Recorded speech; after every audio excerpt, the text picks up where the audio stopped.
bawah 21, bawah 19. Itu adalah untuk development punya projek lah, untuk serap ke atas lah. So siapa yang outstanding dia akan serap terus naik ke atas lah. Okey, faham. Maksudnya daripada sekolah, lepas tu masuk ke presiden.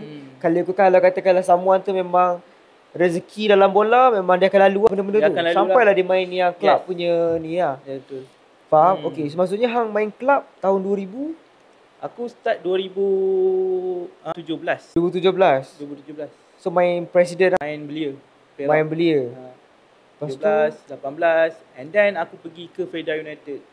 Felda United. Umur?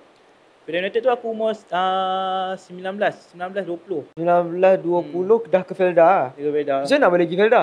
Aku waktu tu aku dapat offer daripada coach Felda lah pergi sana. Macam mana dia jumpa mula-mula? Mesti ada cerita dia. Okay, dia macam ni lah. Right, waktu 2018 tu Perak, aku memang daripada belia nak masuk ke presiden Perak.